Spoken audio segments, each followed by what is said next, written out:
Hey, what's going on, everyone? It's your boy, Tanveer Saad, the Bengal Dragon. Make sure to hit that like, subscribe, and bell notification buttons, as all your support really helps me remain motivated to continue making YouTube videos on this channel as a legally blind YouTube content creator, and would also help this channel grow.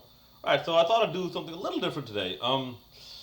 Yes, I'm still on the cricket topic, but today I'm going to talk about my thoughts on, I didn't even know this happened. Apparently Zimbabwe were touring Australia and they are having a series of matches. So I'm going to talk about the third ODI. What caught my attention was when I actually was just browsing through Cricinfo and I saw that Zimbabwe and Australia were live. And then, just out of curiosity, because I presume, just like everyone else, that Australia are going to win and going to win easily. Especially, I believe the second ODI, Zimbabwe only scored like 96 or something like that, or 98 or something like that.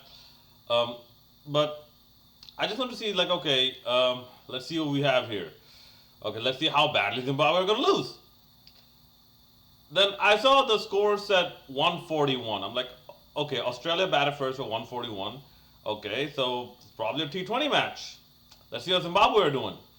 Then I saw the scoreboard or the scorecard saying 1 out of 50 overs. I had to increase magnification to maximum. Really, my legally blind eyes are not playing tricks on me. Australia scored 141 and Zimbabwe had to make 142 in 50 overs? And then I looked at the scorecard. I'm like, wait a minute. What are all these one-digit numbers doing underneath David Warner's 94? Okay, you had Ashton Agar, you had Aaron Finch, who was the captain. I believe Glenn Maxwell was there as well. So you had Stephen Smith. And this was happening in Australia. And yes, see, just because it's happening in Australia, it doesn't mean that Australia will be familiar with every ground that they play on. Okay? People must understand, the landmass of Australia is larger than the landmass of India. And India has a pretty large landmass. Okay? The grounds Australia are familiar with are the Wacker, the Gabba, Sydney Cricket Ground, Melbourne Cricket Ground. These famous ones. Brisbane and whatnot. Brisbane, Queensland, all not. This is happening in Townsville. Okay, not the Townsville that has the Powerpuff Girls. I'm surprised there's actually more than one Townsville. Apparently there's a Townsville in New Zealand as well. Or I might be mistaken on that front. But when I saw wait a minute,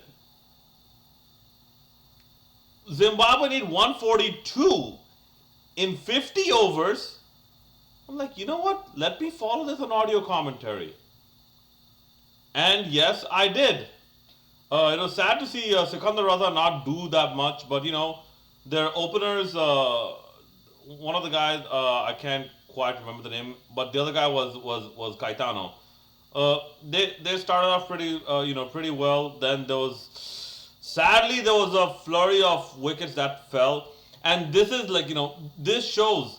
See, if Bangladesh were at this point, if Bangladesh were in Australia's position, Bangladesh would have lost this match very quickly, because right now there seems to be a psychological block that is stopping Bangladesh from actually coming back from when they're down for a good number of their players. And this is one of the things that made Mashrafi Mortaza such a good captain. He was a fighter till the very end. And this is why, I honestly think, see, if Mashrafi Mortaza has to be returned in some capacity to the playing side, or to be influencing the playing side as a mentor, the BCB need to do it now. Now as in now. Okay, before the, obviously before the T20 World Cup, but more importantly, before the ODI World Cup, just to instill the fighting spirit within them. Okay. Um, you saw the Australian bowlers, they they did not give up. In fact, if some might say they actually went overboard, with their aggression to the point where they actually appealed and took the umpire's DRS twice when it was not out. And the one time they needed it when they were about to, when they would have had a better chance of winning. The one time they needed it, I believe it was Ryan Burl who actually edged the ball and the umpire gave a not out. They had no reviews left. And speaking of Ryan Burl, man, you know what? Shout out to Ryan Burl. 5 wickets for 10 runs, I believe. Completely decimated the, completely overpowered the Australian batting lineup, which is very, very surprising to say, considering this is a batting lineup that has Aaron Finch, David Warner, Stephen Smith, and whatnot, Glenn Maxwell. Very, very surprising to say a Zimbabwean bowler did that. Okay, but anyways, this was so good to see. Zimbabwe ended up winning the match by 3 wickets. And I believe their captain, Reggie's Chakavva. And by the way, there's this one weird Indian YouTuber, who does these live streams of audio commentary, kept calling him Chakka Baba. I'm like, bro, there's a point where the joke gets old, all right? It was funny the first 4 or 5 times, but after that, bro, just call him Chakavva. Okay, yeah, stop calling him Chakka Baba. I'm like, but anyways, I believe in the end, Regis Chakavva and Ryan Burl were there, and they ended up seeing their side home, I believe, under 40 overs, which, even if it went to the 49th over, this was very important. This was very, very important for world cricket. Okay, because now we are starting to see a resurgence. Perhaps we're starting to see a resurgence of Zimbabwe cricket after such a long time. If people remember, in the early to mid 90s, even late 90s, maybe even early 2000s, even when people like the Flower Brothers and Heat Streak was there, Zimbabwe were a force to be reckoned with still. Right now, in the African continent, you only have one legitimate team. That's South Africa. At one point, you had 3. You had South Africa, Kenya, and Zimbabwe. Because I remember back to the days of the Afro-Asia Cup. Okay, and I thought that was a pretty good concept. If only Africa had more, the African continent had more teams. But with Kenya, from what I hear, it's rampant corruption that the ICC doesn't trust them. I believe something like that happened with Tonga as well. But let's see what happens. I want cricket to be played in more countries in Africa and also around the world. Namibia might be coming up.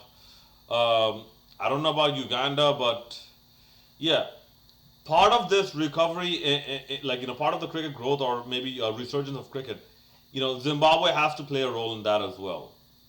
And this type of fight back we are seeing, Zimbabwe beat Bangladesh 2-1. Zimbabwe were close to beating India in one of the matches, or maybe even 2 of the matches. Zimbabwe beat Australia in foreign conditions. Yeah, it's Australia's home conditions, but Australia would be more familiar with this than Zimbabwe. Let's just put it that way. Okay, Zimbabwe would not be that familiar with Townsville. So all these, let's just hope Zimbabwe can keep the momentum going. Okay. And as for Australia, I wouldn't call this a disaster or something like that. Like I would just call this an upset. Honestly, I'll just call it an upset. But it's a necessary upset.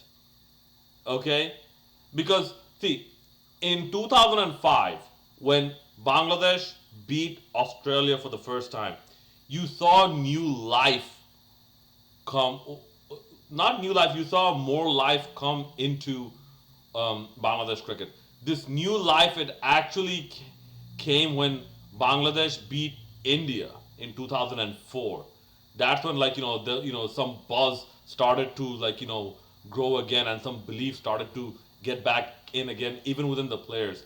Okay, then after Australia, the players got even more more energized. Then we ended up having better results against Kenya, Zimbabwe. I believe we even beat Sri Lanka. I think that's the first time we actually beat Sri Lanka, like in 2006. So this type of upset is needed, and that is why I end this by saying I really hope Zimbabwe can keep the momentum going and keep moving, from stride to stride based on this momentum. Congratulations to Zimbabwe, commiserations to Australia, but well played Zimbabwe, well played Ryan Burrell, well captained Regis Chakavva. This is your boy Tanveer Saad, the Bengal Dragon, signing out. If another video pops up, please do check that out as well, and I'll see you in the next video.